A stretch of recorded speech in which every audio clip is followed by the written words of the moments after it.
இதோ உன் ராஜா. என் ஆண்டவர் முதல்ல என்ன படுத்துறாங்க, மையப்படுத்துறாங்க. உன் ராஜா, உன் ராஜா யார்கிட்ட வராரு? உங்ககிட்ட வராரு. அல்லேலூயா. நீங்க பாத்தீங்கன்னா சீயோன் குமாரத்தி என்றால் பூரணமாக்கப்பட்டவர் என்றார். ஆமென். சீயோன் என்றால் தேவ ஆலயம். தேவ ஆலயம் யாருங்க? இந்த பில்டிங்கா? நம்ம ஆலயம். அப்ப நம்மளை தேடி யார் வந்திருக்கிறாரு? ஆண்டவர் நம்மளை தேடி வந்திருக்கிறாரு. நம்ம தேடி போகணுமா? ஒரு அழகான ஒரு அண்ணன் சூப்பரா பாடினாரு. செகண்ட் நம்முடைய கூட இருக்காரு. நான் தேடி போகவில்லை, என்னை தேடி வந்தாரையா. அப்ப நம்ம தேடி போகல, நம்மளை தேடி அந்த தெய்வம் ஓடி வந்து. அல்லேலூயா, அல்லேலூயா. அதுதான் பெரிய விஷயம். நான் சொல்ல முடியும், என்னை தேடி என் அப்பா வந்தாருன்னா இன்னைக்கு நான் பெருமையா சொல்றேன், இந்த கழுதையை தேடி தெய்வம் வந்தார். ஏன்னா ஒரு காலத்துல ஒரு இந்து பிராமண குடும்பத்தில் இருக்கிற 3 கோவில்களுக்கு பூஜாரியாக வந்து காலையில் ஒரு பாலாபிஷேகம், அன்னாபிஷேகம், புஷ்பாபிஷேகம், பலவிதமான பூஜை புனஸ்காரங்களை செய்து கொண்டு என்னதான் நான் இந்த கோவிலில் வழிபட்டு இருந்தாலும் ஒன்னா நம்ம திருட்டு பயணம். அல்லேலூயா. தட்டில் இருக்கிற காசை எடுத்து குடித்து ஒரு மனுஷன் எந்தெந்த தீய வழியில போகிறாரோ இப்படிப்பட்ட அனைத்து தீய வழியில சென்று வாழ்ந்து வந்தாங்க. போரிங் பம்பர் திருடி குதிச்ச வந்தாங்க. ஒரு நாளைக்கு 10-15 பேக்கெட் பார்த்து போடலாம், என் உடம்பு நல்லா இருக்காது. இப்படி ஒரு மோசமான ஒரு வாழ்க்கை. பாவியான என்னை தேடி எங்க அப்பா என் வாழ்க்கை மாறுது. ஆமென். சாட்சி சொல்லணும் கர்த்தருக்கு சித்தமானால் இன்னொரு நாள் நான் வந்து சொல்லுவேன். ஆமென். அல்லேலூயா, அல்லேலூயா. பாருங்க, என் ஆண்டவர் நம்மளை தேடி வந்தாரு. அவரு உன் ராஜா யார்கிட்ட வராரு? பக்கத்துல போற உன் ராஜா உங்களுக்கு வருகிறார். ஆமென். உன் ராஜா உங்களுக்கு வந்திருக்கிறார்.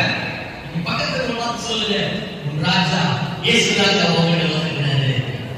சொல்லுங்க, இயேசு ராஜா இந்த கிட்ட வந்திருக்கிறாரு. அவரு எந்த இடத்துக்கு போகல. நல்லா யோசிக்கல. எத்தனையோ மல்டி மில்லியனர் இருக்காங்க, எத்தனையோ பணக்காரங்க இருக்காங்க, நுனி நாட்கள் இங்கிலீஷ் பேசுறவங்களா இருக்காங்க.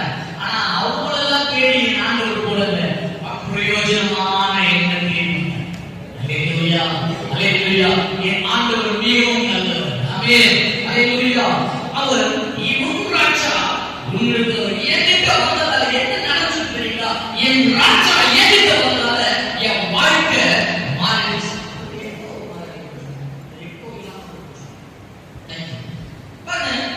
என் ராஜா என்கிட்ட வந்ததால என்ன நடந்தது தெரியுங்களா? என் வாழ்க்கை மாறிச்சு. ஆமென். ஒரு காலத்துல பாத்தீங்கன்னா தீராஜத்துல எழுதுறோம், எதுவும் வித்தியாசமே இருக்காது.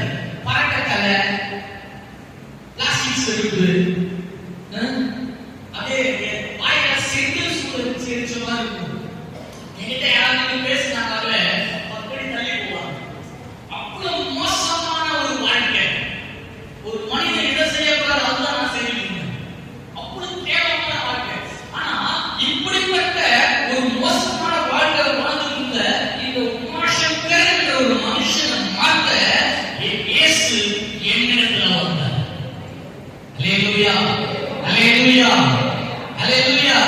பாருங்க, என் உன் ராஜா உன்னிடத்துல வரும் பொழுது என்ன நடக்கும் தெரியுங்களா? முதல்ல உங்களுடைய சுபாவங்கள் மாற ஆரம்பிக்கும். ஆமென். ஒருவன் கிறிஸ்துவுக்குள் இருந்தால் அவன் என்னவா இருப்பான்? மோசமா போயிடுவான். சொல்லுங்க, ஒருவன் கிறிஸ்துவுக்குள் இருந்தால் புது சிருஷ்டியாக ஃப்ரெஷ்ஷா புதுசா மாறிடுவான். என் ஆண்டவர் என்னை மாற்றத்துக்கு என்ன செய்யணும்? அல்லேலூயா. இல்லன்னா என்ன போல நான் எங்க போல சொல்லணும், ஒன்னாலும் கேட்டு ஒன்னாலும் திருப்பேன். இவ்வளவு மோசமான வாழ்க்கை. ஓ, எங்க அப்பா என்னை தேடி வந்தாரு, என் வாழ்க்கை மாறிச்சது. இன்னைக்கு அரசாங்கத்துல நான் ஒரு நல்ல நிலையில. அல்லேலூயா, அல்லேலூயா. என் குடும்பம் பிரிஞ்சதுங்க, திருமணம் ஆச்சு, என் குடும்பம் பிரிஞ்சது. அதான் சொல்றேன், என் சாட்சி சொன்னா அண்ணன் இன்னைக்கு கொஞ்சம் டைம் ஆயிடுச்சுன்னு சொன்னா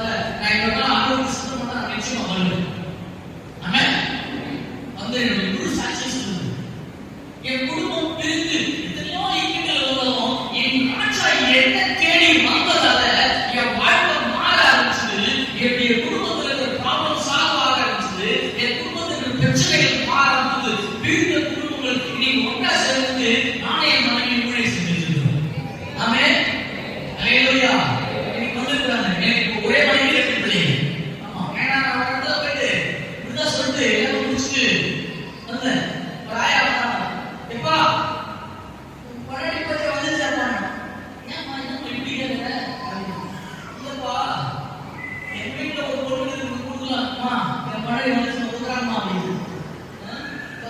அவ்வளவு நேரம் பேசுறது அவங்களுக்கு இடத்துல உடனே பிரிஞ்சுக்கிறது தான் தெரியுது. அதனால கொஞ்சம் நாடு உஷாரா கிடையாது. இப்போ ஒரு மனைவி ரெண்டு பிள்ளைங்க சொல்லிட்டு அறிமுகப்படுத்தி அல்லேலூயா.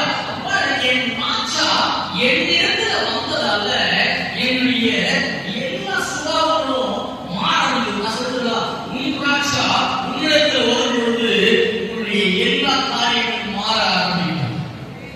ஆமென். அல்லேலூயா. சில நேரத்துல யோசிச்சு பார்ப்பேன், தூக்கம் வரலன்னா அப்படியே ஆண்டவரே, ஒருவேளை நீங்க மட்டும் என்ன ரட்சிக்கணும்னா நான் என்ன ஆயிருப்பேன் ஆண்டவரே, என்ன ஆயிருப்பேன் தெரியுங்களா? ஒரு இந்து கோவில உட்கார்ந்து ஒரு மணி எடுத்துக்கிட்டு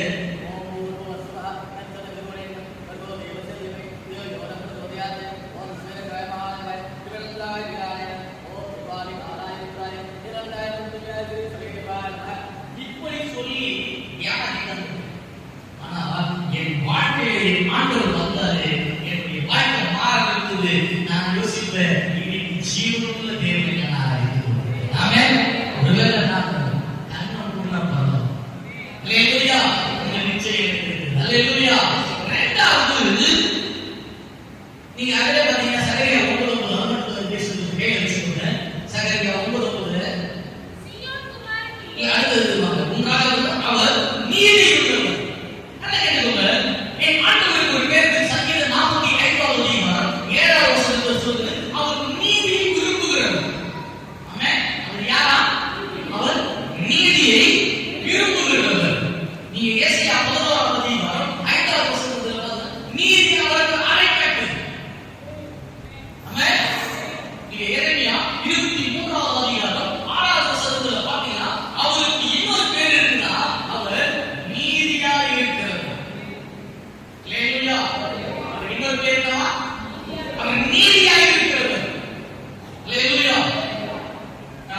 நம்ம எல்லாரும் படிச்சிருக்கோம், மனுநீதி சோழன் ஒரு ராஜா அரசாங்கம் இல்லையா?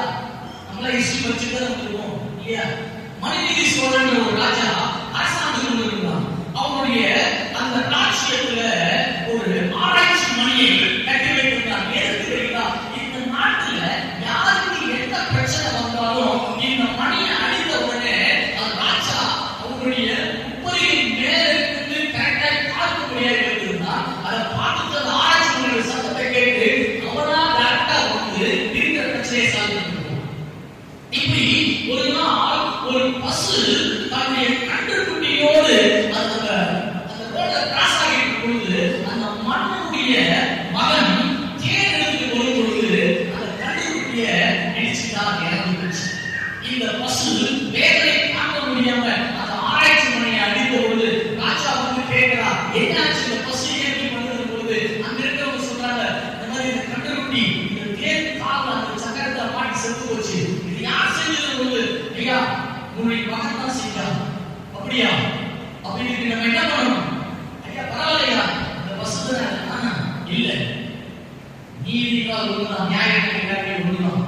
எந்த தேர் சக்கரத்துல அந்த கன்றுக்குட்டி அடிபட்டு அதே போல எங்காவது அடிபட்டு இறக்கணும்னு சொல்லி அந்த பசுக்கு நியாயம் செஞ்சாங்க. நம்ம படிச்சது இல்லையா?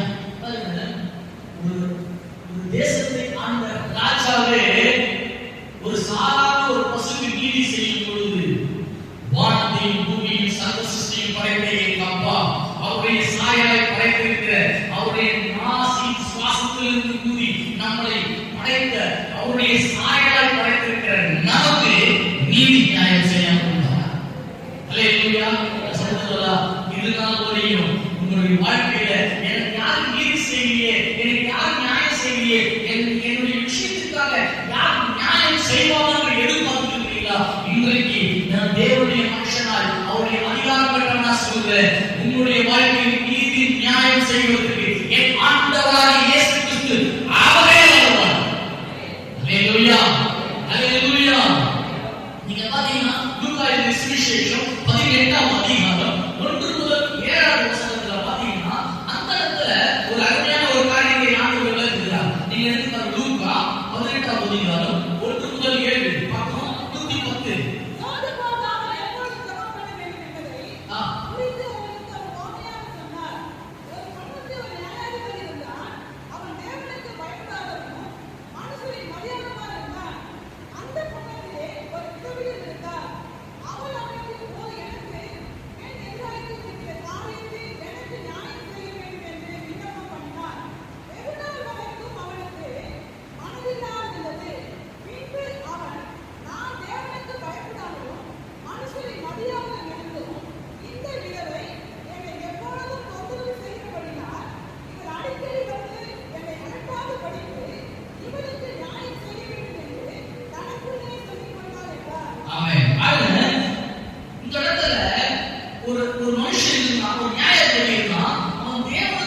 அப்படியே தேவன் தம்மை நோக்கி இரவும் பகலும் கூப்பிடுகிற யார் தம்மால் தெரிந்து கொள்ளப்பட்டவர்களின் விஷயத்தில் நீடிய பொறுமை உள்ளவராய் இருந்து அவர்களுக்கு நியாயம் செய்யாமல் இருப்பாரோ. சொல்றதா ஒரு தேவனை அறியாத ஒரு மனுஷனே அந்த விதவைக்கு அவன் செய்யணும் தீர்மானித்திருந்தா நம்ம ஆராதிக்கிற தேவன் உயிரோடு இருக்கிறார், அவர் இன்னும் ஜீவித்துக் கொண்டிருக்கிறார், அவர் இன்னும் நமக்காக பிதாவின் வலது பரிசுத்தத்தில் அமர்ந்து பரிந்து பேசிக் கொண்டிருக்கிற தெரியும்.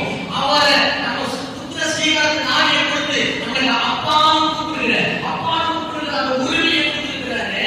அப்போ நமக்கு அவர் நம்முடைய விஷயத்துல நாம கேட்டுக் கொள்வதற்கு அவர் நீதி நியாயம் செய்யாமல் இருப்பார்.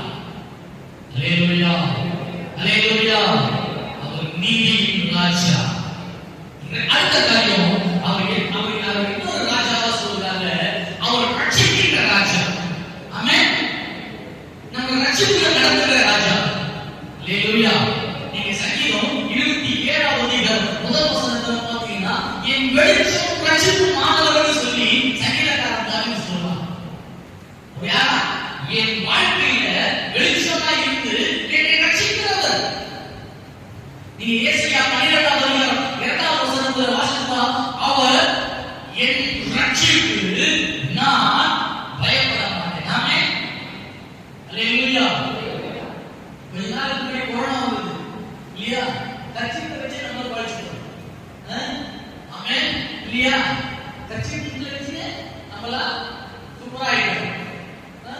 கட்சியை வச்சு நம்மளால நல்லா வாழ முடியும், கட்சிக்குள்ள நம்ம வாழ முடியும். அல்லேலூயா, அல்லேலூயா. நீங்க லூக்கா சுவிசேஷம் 3வது அதிகாரம் 5வது வசனத்துல பாத்தீங்கன்னா மாம்சமான யாவரும் ரட்சிக்கப்படுவார்கள். ஆமென். ரட்சிப்பை காண்பார்கள். அல்லேலூயா. நீங்க அப்போஸ்தலர் 2வது அதிகாரம் 21வது வசனம் சொல்லுகிறது, அவர் நாமத்தை தொழுது கொள்கிற யாவரும் ரட்சிக்கப்படுவார்கள். யார் ரட்சிக்கப்படுவாங்க? அவருடைய நாமத்தை ஒவ்வொரு நாளும் சொல்லி துதித்து ஆராதித்துக் கொண்டு ஜெபித்துக் கொண்டிருக்கிற ஒரு பிள்ளைகளுக்கு நிச்சயமாக ரட்சிப்பு நிச்சயம். ஆமென். நம்ம எல்லாரும் ரட்சிக்கப்பட்டிருக்கிறோமா?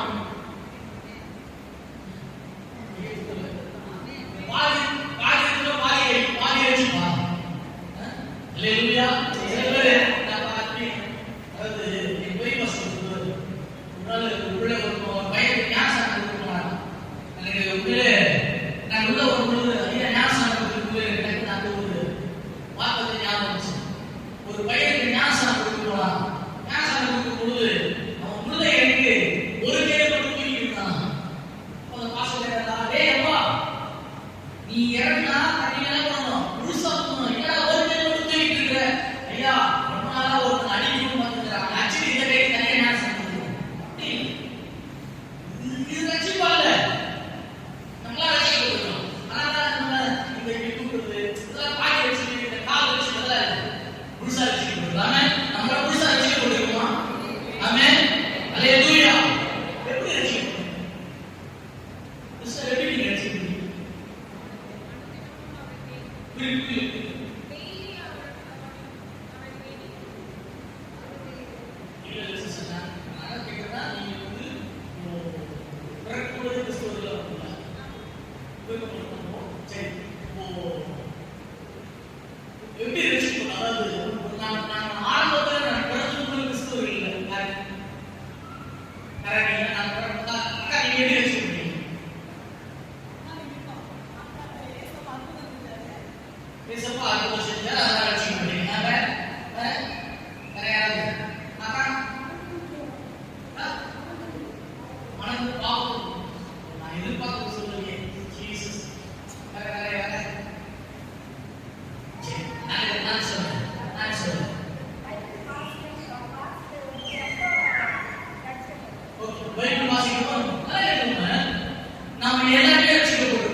ஒரு காசு கடையில் சிகரெட் குடிச்சிட்டு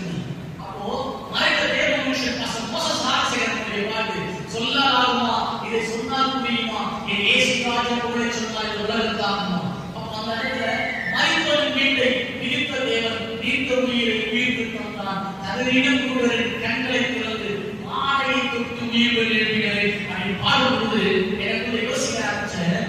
நம்ம ஒரு கடற்கரை ஒரு பிராமணன் இருக்கும், நம்ம வீட்டுல சாவுக்கு போனா தீட்டுன்றாங்க, நம்ம வீட்டுல சாவுக்கு போயிட்டு அவங்க தொட்டா தீட்டுன்றாங்க, யாராவது தேவையில்லாத தொட்டா தீட்டுன்றாங்க. இப்படி எல்லாத்துக்கும் தீட்டு தீட்டு சொல்லி நம்ம மொத்தமா பிடிக்க வச்சதை வீட்டுக்குள்ளேயே உட்கார வைக்கிறாங்க, வீட்டுக்குள்ளேயே ஆடுவாங்க. ஆனா இந்த தெய்வம் எப்பேற்பட்ட தெய்வம்? இது பாடையை தொட்டு அந்த பாடையை தொட்டது மாத்திரம் அந்த உயிரோடு எழுப்பி அப்ப இந்த தெய்வம் குளிக்கலையா? அப்ப இந்த தெய்வத்துக்கு தீட்டு இல்லையா அப்படின்னு சொல்லி எனக்குள்ள ஒரு கேள்வி எழுப்புறதுக்கு அப்புறம் தான் நான் ஆண்டவரை ஏற்றுக்கொள்ள ஆரம்பித்தேன். நான் எப்படி ஏற்றுக்கொள்ளனா, ஒரு நாள் என்னுடைய பிறந்த நாள் மே மாசம் 6ஆம் தேதி பிறந்த நாள், 5ஆம் தேதி என் வாழ்க்கையை முடித்துக் கொள்ளலாம் என்று சொல்லி நான் ஒரு விஷப்பாத்திரத்தை சாப்பிடும் பொழுது வானத்தை ஏறெடுத்து பார்த்தேன். நீ உண்மையில் தெய்வமான என்னை காப்பாற்ற சொல்லும் பொழுது என் ஆண்டவராக இயேசு கிறிஸ்து அந்த வானத்துல சிலுவையில ரத்தம் சொட்ட சொட்ட தொங்குற காட்சியை பார்த்து, மகனே நான் உன்னை நேசிக்கிறேன், நீ என்னை நேசிக்கிறாய் என்ற வார்த்தை என் காதுல கேட்கப்பட்டுச்சு. அல்லேலூயா, அல்லேலூயா. அப்போ நன்மை கிடைக்கொள்ளுங்க. நீங்க 1 தீமோத்தேயு 2ஆம் அதிகாரம் 4ஆவது வசனத்துல பார்த்தீங்கன்னா எல்லாரும் ரட்சிக்கப்படுவது அவருடைய சித்தமா இருக்கு. ஆமென். நம்ம எல்லாரும் ஆண்டவருடைய வருகை. ஆனா ஆண்டவர் சொல்றாரு, அதாவது மனம் திரும்பாத ஒரே ஒரு பாவி ஆரம்பிக்கிறீங்களா? வெயிட் பண்ணிருக்கீங்க. எத்தனை பேர் நம்முடைய காலையில் எத்தனை பேர் ரட்சிக்கப்படாமல் இருக்காங்க? என் ஆண்டவருடைய காலம் சீக்கிரம் வரும். ஆமென். அல்லேலூயா, அல்லேலூயா. நாம் ரட்சிப்புக்கு ஏதுவான பாத்திரத்தோடு நம் உள்ளுக்குள்ள கோபம், கசப்பு, வைராக்கியம் எல்லாத்தையும் வச்சுட்டு நான் கிறிஸ்துவன், நான் சர்ச்சுக்கு போறேன், நான் பைபிள் இருக்கிறேன். இன்னும் என் ஆண்டவர் ஒரு நாள் என்னை அனுமதிக்க மாட்டார். அல்லேலூயா, அல்லேலூயா. நம்ம ரட்சிக்கப்பட்டோம்னு சொல்லி இன்னும் உன் சொந்த சகோதரனை மன்னிக்காம, உன் சொந்த சகோதரியை மன்னிக்காம, உன் நாத்தனாரை மன்னிக்காம, உன் ஓரவத்தியை மன்னிக்காம, உன் ஊதுவத்தியை மன்னிக்காம, மெழுகுவத்தியை மன்னிக்காம இன்னும் உட்கார்ந்து நான் சர்ச்சுக்கு ரட்சிக்கப்பட்டிருக்கேன், சர்ச்சுக்கு ரட்சிக்கப்பட்டிருக்கேன், என் ஆண்டவருடைய வாழ்க்கையை அதிசயம் செய்யணும். அல்லேலூயா. இதுல வேற உங்களுக்கு வந்தா செத்தாலும் நான் வீட்டுக்குள்ள போக மாட்டேன், செத்தா நீயே வீட்டுக்குள்ள போக மாட்டேன், வெளியே. அல்லேலூயா. ஒரு காலத்துல தாங்க வீட்டுக்குள்ள, இப்பெல்லாம் செத்தா 2 நாள் ஆனாலும் லாஸ்ட் மாதிரி வெளியே தான். ஆசனால ஒரு வீட்டுக்கு நாலாவது நாள். ஆமென். ஃப்ரீசர் பாக்ஸ் வந்து வேற ஸ்மெல் வந்தாலும் நீ வாசல்ல தான், உங்க வீட்டுக்குள்ள போக மாட்டேன். ஆனா அந்த வாழ்க்கையில என்னது வந்தா செத்தோட நம்ம வாசல். ஓ, அப்ப நீ நச்சின் பண்ணணும். யாரு அவர் உண்மையிலே அந்த சத்த திடீர்னு வந்துச்சு, உண்மையை மாசாச்சு சொல்லு, நீ எல்லாத்தையும் நல்லா இருக்கியா, கரெக்டா இருக்கியா அப்படின்னா நம்ம யோசிக்கணும். சொல்லுறது குட்டி பார்த்து நினைக்கிறேன். ஆண்டவருடைய எழுதுதல் காலம் சீக்கிரம் வருது. சொல்லுதா ரட்சிப்புக்கு ஏற்ற பாத்திரமா. அல்லேலூயா, அல்லேலூயா. ஒரு இடத்துல சாந்தோடு நினைக்கிறேன், ஒரு கதையை சொல்லுங்க. ஒரு தேவ ஊழியெல்லாம் செஞ்சுட்டு ஒரு மறிக்கிற டைம்ல ஆண்டவர் சொன்னாங்க, ஆண்டவர் நான் ஊழியெல்லாம் செஞ்சுட்டேன், நான் இன்னொரு கொஞ்ச நாள் தான் நினைக்கிறேன், கொஞ்ச நாள் கொஞ்சம் சில மணி நேரம் தான் நான் பரவ வரேன், நான் நீங்க ஏற்றுக்கொள்ளணும். ஆண்டவர் சொன்னாங்க, நீ பரவ பண்ண மாட்டேன். ஊழியர் சொன்னாங்க, ஆண்டவர் நான் ஊழியம் செஞ்சிருக்கேன், எல்லாம் செஞ்சிருக்கேன், எல்லாம் செஞ்சுதான்ப்பா, நான் உங்களுக்கு தப்பு சொல்லவே இல்லை, நான் அதுக்காக நான் வந்து நீ ஊழியமே செய்யல நம்ம குற்ற கொடுக்கவே இல்லை. ஆனா உன் சொந்த சகோதரிகிட்ட நீ இன்னும் பேசாம அவங்க முகத்தை பார்க்காம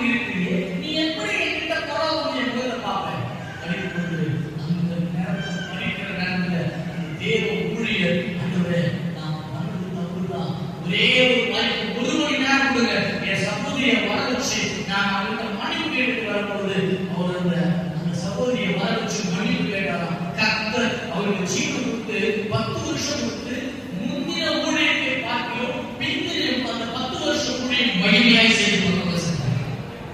அல்லேலூயா. இன்னைக்கு நம்மை நாமே ஆராய்வோம். வேதம் சொல்லுது, வேதனைகள் உண்டாக்குகிறவர்கள் முன்னேற்றத்தில் உருவாயிருக்கிறதை ஆராய்ந்து பாருங்க. ரட்சிக்கப்பட்டிருந்தோம், ஆனா நம்ம ரெண்டாயிரமா சரி ஆண்டவர் எதிலிருந்து நம்ம ரட்சிக்கப்படுவது நடத்துவார்னு சொல்லி வேகமாக சில காரியங்களை சொல்லி விடுகிறார். முதல்ல ஆண்டவர் நம்மை பகைவருடைய கையிலிருந்து ரட்சிக்க வல்லவராக இருக்கிறார். நான் சொல்றதுனா, நீங்க கர்த்தருடைய ரட்சிப்பு முழுசா பெற்றுட்டீங்கன்னா எந்த மனுஷனும் உங்களை கைவிட முடியாது. சங்கீதக்காரர் தாவீது சொல்றார், மனுஷன் கர்த்தரை பக்கத்தில் இருக்கும்போது மனுஷன் என்ன செய்வான்? உங்க கூட கர்த்தர் இருந்தார்னா உங்களை தொடர்ந்து வந்து யோசிப்பான். நீங்க கர்த்தரோடு இருந்தா உங்க மேல அவரோட சுண்டு விரல் படுறத என் ஆண்டவர் அனுமதிக்க மாட்டாங்க. அல்லேலூயா. நீங்க ரட்சிக்கப்பட்டிருந்தா, உண்மையாக மனதில் ரட்சிக்கப்பட்டிருந்தா, கர்த்தர் உங்க பகைவர்களை தள்ளி எடுப்பார். உங்களுக்கு ஒரு வழியாய் போகிறவர்கள் 7 வழியாய் போயிருப்பாங்க. ஆமென். அடுத்தது எதிலிருந்து ரட்சிக்கப்படுகிற நடவடிக்கைனா உங்க பாவத்திலிருந்து. என் ஆண்டவருக்கு நீங்க பாருங்க, மத்திய வார்த்தையை படிக்கும் போது என் மனசுக்கு ஒரு சந்தோஷம் வந்து மத்திய 1:21 அவர் ஒரு குமாரனை கொடுப்பார். அவருக்கு இயேசு என்று பெயரிடுவார்கள். ஏனெனில் அவர் தமது ஜனங்களின் பாவங்களை நீக்கி அவர்களை ரட்சிப்பார். இன்னைக்கு பாவம் செஞ்சுட்டோம்னு சொல்லி நம்ம எப்படியோ வாழ்க்கை சபையில கிட்டத்தட்ட 8 வாட்டி இருக்கு. நெருப்பு வச்சிருக்கேன். ஆனா எந்த தெய்வமும் என் வாழ்க்கையை மாத்தல. எந்த தெய்வமும் என் சூழ்நிலை மாத்தல. என் குடும்பம் பாத்தீங்கன்னா பெரிய செல்வந்தர்கள் தான். எங்க பாட்டி பக்கத்துல ஹைதராபாத்ல அவங்க நினைச்சாங்கன்னா நேரு ஸ்டேடியம்ல விலைக்கு வாங்குற அளவுக்கு மாட்டாங்க. ஆனா நான் எப்ப ரசிக்கப்பட்டோம் அவங்க எனக்கு தள்ளி இருந்தேன். ஆனா நான் கவலைப்படல. ஏன்னா நான் சாட்சியா சொல்றேன், என் திருமணத்துக்கு 7 நாங்க சொன்னதாக என் மனைவி சொல்ல ஊரே சொன்னாங்க. நான் அள்ளி கேட்பேன், அம்மா எல்லாருக்கும் ஊருக்கு சொல்லுங்க, ஊரே சொன்னாங்க. மண்டபம் வந்தது ஏன் சரி நான் சொல்லிட்டுங்களா, என் ஆண்டவர் என் பாவத்தை நீக்கி என்னை ரட்சித்து ஒரு புதிய மனுஷனாக இருக்கிறார். நான் சில நேரத்தில் என் நல்ல ஞாபகம் இருந்தேன். ஒரு காலகட்டத்தில் இந்த ரோட்ல தான் மெயின் ரோட்ல நான் போகும் பொழுதுலாம் மோசமா குப்பை குறிப்பு மாதிரி போயிருந்தேன். ஆனா இன்னைக்கு ஆண்டவர் அந்த இடத்துல என்ன ஒரு 2 வீலர் கார்ல வர வச்சிருக்கிறாங்க. நான் யோசிச்சேன், என் பாவத்தை நீக்கி மனுஷனா இருக்கிறீங்க. நீங்க எந்த அன்புள்ள தெய்வம் பாருங்க இல்லையா? அல்ல ஆண்டவர் மட்டும் நம்ம பாவங்களை மன்னிக்கலன்னா இன்னைக்கு நம்ம தெரிஞ்ச பார்க்கலாம். அல்லேலூயா. கரெக்டா? யாருமே நம்ம பர்ஃபெக்ட்டா வரும். ஆனா கர்த்தர் இன்னைக்கு நம்முடைய எல்லா அக்கிரமத்தையும் தூக்கி விசிறி போடுங்க. பாப்பா நீ ஒரு ஆண்டவர் போயிட்டு தவறினாங்க மன்னிச்சுனாங்க அப்படின்னு மனசு நீ நினைச்ச பண்ணிட்டு நான் பண்ணிக்குமா, நீ செய்யவே இருப்ப நான் மனுஷனே இருக்குமா, உனக்கு நான் அவனுக்கு இருந்தா நீ நம்ம இருவா. ஆனா எங்க அப்பா ஏசி இருக்குதா சரி நல்லது செய்ய. அதுக்கு முன்னாடி நீங்க ஒரு சரித்திர ஆராய்ச்சியாளர் சொல்றாங்க, அவர் விழாவிலிருந்து அந்த ரத்தம் வந்து அந்த ரத்தத்தை கையில எடுத்து நாம் யாராக இருந்தாலும் தவறு செய்யும் பொழுது தவறுகிற பொழுது அந்த ரத்தத்தை கையில எடுத்து இதாகிட்ட நம்ம பேரை சொல்லி இன்னைக்கு என் பிள்ளை உமாசங்கர் இன்னைக்கு ஒரு சின்ன தப்பு பண்ணிடா, அவன் நீங்க எதுவும் பண்றாதீங்க, உங்களுக்காக தான் ரத்தத்தை சிந்துன்னு சொல்லி அந்த ரத்தத்தை கையில எடுத்து நமக்காக முன்னாடி எத்தனை அன்புள்ள தெய்வம் என்னப்பா. இன்னைக்கு கர்த்தர் நம்முடைய பாவத்திலிருந்து நம்மை ரட்சித்து அவர் நமக்கு ரட்சிப்பின் ராஜாவாய் ஆகிறார். ஆமென். ஹல்லேலூயா. அடுத்தபடியாக பார்த்தீங்கன்னா அவர் தாழ்மையின் ராஜா. நீங்க சரியா அவர் தாழ்மையுள்ளவர். இன்னைக்கு இந்த தாழ்மை நமக்கு இருக்கிறார். வேதம் சொல்லுகிறது, எவனொருவன் தன்னைத்தான் தாழ்த்துகிறானோ அவன் தான் உயர்த்தப்படுவான். என் ஆண்டவர் யாருக்கு எதிர்த்து நிற்கிறாரா? பெருமையுள்ளவருக்கு. ஓ, நான் என்ன நினைக்கிறேன் தெரியுங்களா? இந்த வார்த்தைகளை நான் மொழி கேட்டது நம்ம நிறைய நேரத்தில் எல்லாம் தெரியும். யார் தெரியுமா? நான் டிஜே சொன்னேன், சீரடியா இருக்கிற மிராக்கிள் கிறிஸ்டியன் நடத்த தெரியுமா? அப்படியே அவர் கூடவே இருக்கிறார். நீ தான் இப்போ வந்து போகிறா?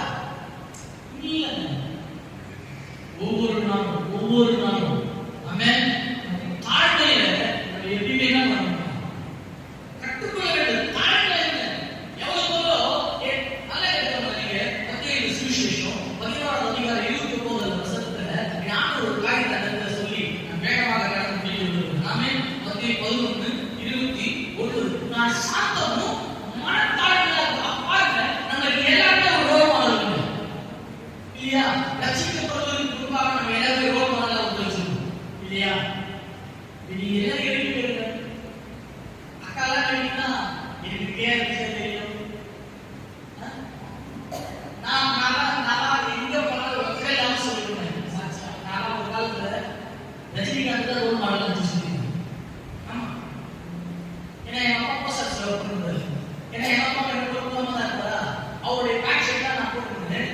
இதே பெரம்பூர்ல இருக்கிற குருந்தால இருக்கிற அவர் பாஷா படம் ரிலீஸ் ஆகும் 108 பால் அபிஷேகம் பண்ணேன். அவருக்கு குருந்தால என் வாழ்க்கையில அவன் பயங்கரமான ரோல் மாடல் இருந்துச்சு. அவருடைய காப்பை வச்சு சனத்தை வச்சுக்கிறது, ஷூ போட்டுக்கிறது, என் மஞ்சள் துணியை சுத்திக்கிறது, இப்படிதான் இருந்தேன். ஆனா எப்போ என் ஆண்டவர் ரத்த சிலுவையில் அப்படியே சொட்ட வந்து, மகனே நான் உன்னை நேசிக்கிறேன், நீ என்ன நேசிக்கிறாயான்னு சொல்லி என் வாழ்க்கையை மாத்தினாலோ அன்னையிலிருந்து என் ரோல் மாடல் எங்க அப்பா இயேசு. எனக்கு மட்டும் இல்லை, இங்க இருக்கிற எல்லாருமே. ஆமென். அப்போ நல்லா எடுத்துக்கோங்க. அப்பா என்ன சொல்றாரு? நான் சாந்தமும் மனத்தாழ்மையா இருக்கேன். அப்பா சாந்தமா இருக்கா, நம்ம என்னவா இருக்கணும்? ஒளிவு மறைவு இல்ல. நம்ம ஊர்ல சொல்லுவோமா, தாயை போல பிள்ளை ஊரை போல சேர். அப்பொழுதுக்குள்ள தப்பான பொருள். அப்போ எங்க அப்பா சாந்தமுள்ளவரா இருந்தா, கோபக்காரனா இருந்தா, அப்ப நான் எங்க அப்பா நான் எப்படி எங்க அப்பா கூட பிள்ளையா இருக்கணும்? என் ஆண்டவராகிய இயேசு கிறிஸ்து அவர் சாந்தமும் மனத்தாழ்மையுமா இருக்கிறதுனால அவரை பின்பற்றி வாழ்கிற நாமும் எப்படி இருக்கிறீங்களா? சாந்தமும் மனத்தாழ்மையுமா இருக்கிறது. ஹல்லேலூயா. நீ எவ்வளவு நீங்க தாழ்ந்து போறீங்களோ உங்க வாழ்க்கையில கர்த்தர் உங்களை உயர்த்திக்கிட்டே இருப்பார். ஆமென். ஆனா நம்ம பாருங்க, உங்களே இந்த வார்த்தைகளை நம்ம ஒவ்வொரு ஞாயிற்றுக்கிழமை நம்ம உட்கார்ந்த சேனல் போய் இன்னொரு வேலை உட்காந்து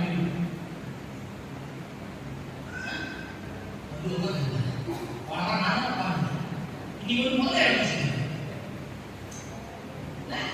அந்த சேனல் என்ன பண்ணுறோம்? நம்மளுக்கு கஷ்டப்பட்டு வசனத்தை உயிர் போல சுத்தம் ஒரு மணி நேரம் பிரசங்கம் 8 மணி நேரம் வேலை சமூக இன்னைக்கு ஒரு நாளைக்கு ஒரு ஆண்டுடைய வார்த்தை சொல்லணும்னா பல நாள் தூக்கத்தில் இருப்பார், பல நாள் சாப்பாடு இருப்பார், பல நாள் தண்ணி குடிக்காம உட்கார்ந்துருப்பார். புரியுதுங்களா? அதனால அப்படியே இருந்தாலும் ஆண்டுடைய வார்த்தை சொல்லணும். அந்த சேனல்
ஆண்டவரே ஆதிக்கு தேசமெல்லாம் நான் சுத்தமாக்கி தருவேன்னு சொன்னீங்க. இந்த வீட்டை எனக்கே கொடுங்க. அவன் பார்ப்பான், அட பாவி, நானே ஒரு ஹவுசிங் லோன் போட்டு நான் வீடு கட்டுறேன்னு சொல்லி இந்த வீடு கொடுத்துருக்கேன். அவன் கார் புதுசா வாங்கி ஆண்டவரே ஏசி நாமத்துல என் நாமத்துக்கு எதை கேட்டா தருவேன்னு சொல்லி இந்த காரை எனக்கே கொடுங்க. சேதான் வருவான், நான் வீடு கொடுத்துருக்கேன். நம்ம செபிக்கிற விஷயத்துல என்ன இல்லை, என்னமோ கேட்கிறோம், என்னமோ பேசுறோம், எதுவும் செபிக்கிறோம் இல்ல. நீங்க சொன்ன நேரத்துல ஒரு உங்க எல்லாருக்கும் தெரிஞ்ச விஷயம் தான். லூக்கால 18ஆம் அதிகாரத்துல 2 பேர் போயிட்டு தேவ ஆலயத்தில் ஜெபிக்கிறாங்க. ஜெபிக்கும் போது ஒருத்தர் சொல்றான், ஆண்டவரே நான் உங்க ஊழியம் செய்யலாம், இது செய்யலாம், அப்படி கொடுக்குறேன், வாரி வாழ்ல நான் இவனை போல இல்லை அவன் போல இல்லைன்னு சொல்லி அவன் பெருமையா பாராட்டான். இன்னொருத்தன் வந்து தன் கைகளை வானத்துக்கு ஏறெடுத்து மேல பார்க்க முடியாம ஆண்டவரே ஆவியாக ஆண்டவர் சொல்றாரு, அவனே இவன் தான் இன்னைக்கு நிறைய நேரத்துல ஆண்டவரே பக்கத்து ஊர்ல பாரு, அது சர்ச்சைக்கு வர மாட்டேங்குது. வருஷத்துக்கு 3 தடவை வருது. ஒரு நியூ இயர்க்கு வந்து, ஒரு கிறிஸ்துமஸ் வந்து, இல்லைன்னா ஈஸ்டருக்கு வருது. ஆனா அதுக்குள்ள வரேன் நான் டெய்லி சர்ச்சுக்கு போறேன். நான் என்ன சொன்னாலும் பாஸ்டர் சொன்னாலும் கேட்கிறேன். நான் சர்ச்சையே தெரியுங்க. ஆனா எனக்கு ஒன்றும் வந்து சேர ஏன் தெரியுமா? நீ ஜெபிக்கும் போது என் ஆண்டவரே நீங்க என்ன கொடுக்க வேண்டிய அது கொடுக்கவே இல்லை. அடுத்த ஒன்று இது கொடுத்துட்டியே, அந்த இது கொடுத்துட்டியே பொழுது இது தாழ்மையான சொல்லுமா? என் ஆண்டவர் நான் சொல்லிட்டுங்களா, 2024 ஆண்டுகளுக்கு முன்பாகவே உங்க வாழ்க்கையில என்ன தேவைங்கிறத அவர் அடிக்கடி சேர்த்துருக்காரு. இன்றைக்கு இந்த நாளிலே இந்த குருத்தோலை நாயில நான் இயல்பு நிற்கிறவங்கள 2024 வருஷத்துக்கு முன்பாக என் ஆண்டவர் நியமித்தார். அந்த வார்த்தை யாரால முடியும்? அல்லேலூயா.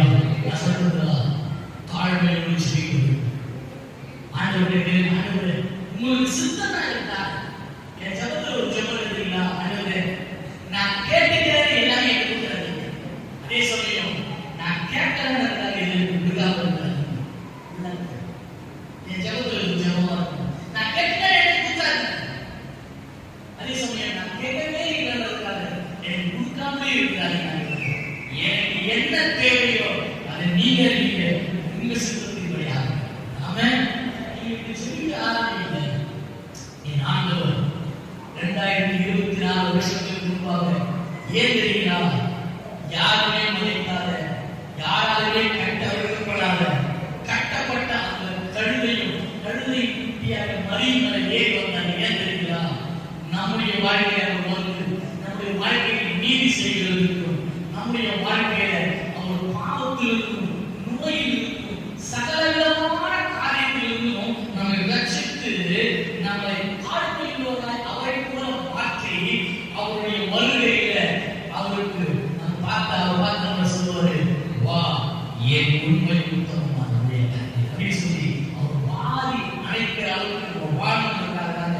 அவருக்கு எல்லாமே தெரியுங்க. நம்ம மறிக்க போறோம்.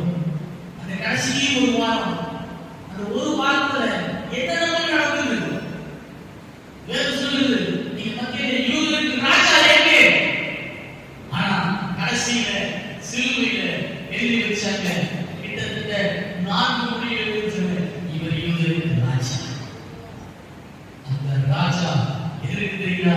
அந்த குருத்துறை ஞாயிற்றுக்கிழமையில நடுக்கிற பவுனி வந்து சிலுவை சுமந்து தன் ஜீவனை கொடுத்தாரு.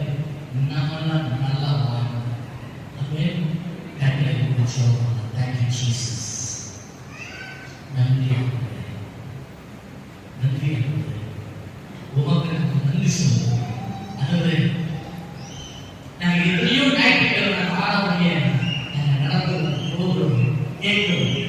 ஆனா இந்த குருத்தோலை ஞாயிற்று மட்டும் நீங்க ஒரு விசேஷத்த விதமாக வைத்திருக்கிறீங்க. காரணம், நீங்க கட்டப்பட்ட அந்த கழுதை மேல வந்து எங்க வாழ்க்கையை மாற்றுவதற்காக நீங்க